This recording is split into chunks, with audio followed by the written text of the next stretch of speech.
भाई साहब, आपकी पढ़ाई का उस समय में ख़त्म हो जाता है जब आपके घर का बंटवारा एक अनपढ़ व्यक्ति आके पढ़े लिखे लोगों को समझाता है और उसकी संपत्ति का बंटवारा करता है। इसी बात को लेके आज एक चर्चा होगी और मेरे साथ हैं मेरे छोटे राजा भैया जी। देखो हैं, ये हमेशा मेरे पीछे आते और हम अपने मूंग के खेत से आए थे घूमने आए थे, जो है ना, मूंग के खेत से आए थे अपने घूमने। हमने कल परसों पानी लगाया था, तो फलियाँ देखो इस तरीके से पक गई हैं। आप देख सकते हो कि इस तरीके से मूंग हमारी पकी है, जो है ना। ये जो आसपास जो तो आपको दिख रहे हैं, ये बाजरा के पौधे खड़े हैं, क्योंकि मूंग के साथ हमने इसलिए बो दिए थे क्योंकि गांव की जो बकरियां लोग चराने आते हैं तो वो चरा के ढील के भज जाते हैं। तो जब खेत में आती है बकरी तो वो इसी बाजरे के पौधों में लग जाती है, पेड़ खाते रहते हैं। और तब तक वो आदमी आके अपनी बकरियां खेत से निकाल लेता है, जिससे कि हमारा भी नुकसान नहीं होता है और उसका भी कोई नुकसान नहीं होता, बल्कि उसका फ़ायदा हो जाता है, उसकी बकरी पेट भर जाता है। तो हमेशा आपने देखा होगा कि बड़े पढ़े लोग हैं, कुछ लोग तो ऐसे हैं जिन्होंने ज़िला चलाए हैं, किसी ने तहसील चलाई हैं, किसी ने पूरे थाने चलाए हैं। लेकिन जब उनकी संपत्ति का बंटवारा हुआ तो हमने देखा है कि वहाँ पे बिल्कुल पढ़े लिखे लोग आए, उन्होंने उनका बंटवारा कर पाया। और क्योंकि उस स्टाम्प पेपर पे हमने देखा है कि उनके अनपढ़ लोगों के साइन थे, गवाह थे बंटवारा के, हमारे सामने ही बंटवारा हुआ है। अरे आप पढ़े क्यों?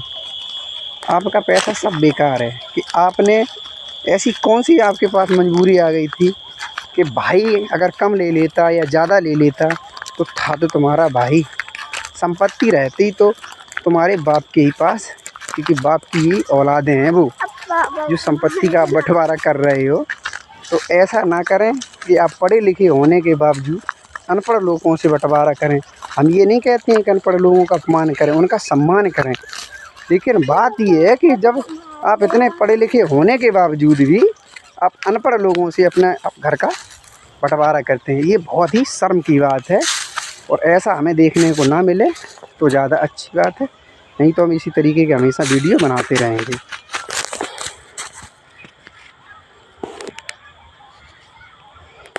और ये देखो मेरे गांव की सड़कें इसी तरीके की हैं और बहुत बढ़िया सड़कें हैं।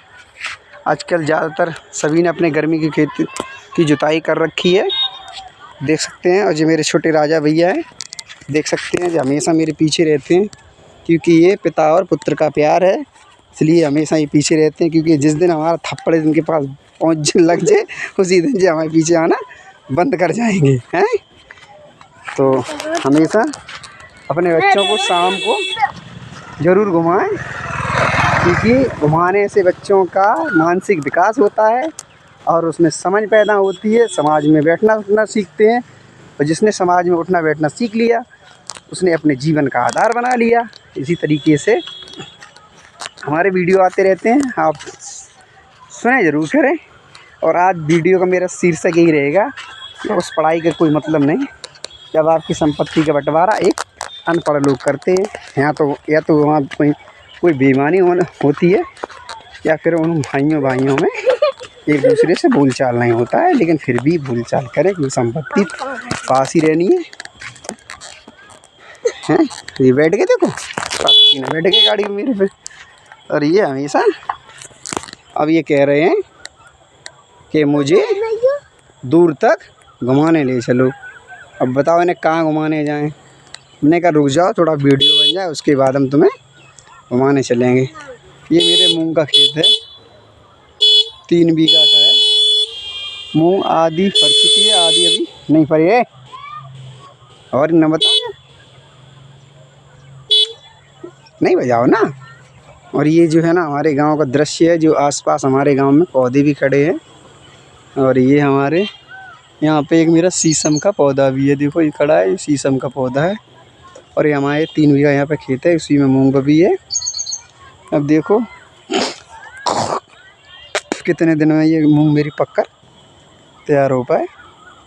जब तैयार होगी तब हम एक दिन फिर आपको वीडियो के माध्यम से अवगत कराएंगे कि अपने अपने मुँह काट लिए और कैसी निकली है, 1 बीघा में कितनी निकली है, वो आपको वीडियो बनाएंगे, बताएंगे। इसी को लेके आज हम अपना वीडियो यहीं ख़त्म करते हैं, क्योंकि इन्हें हमें दूसरी जगह घुमाने जाना है।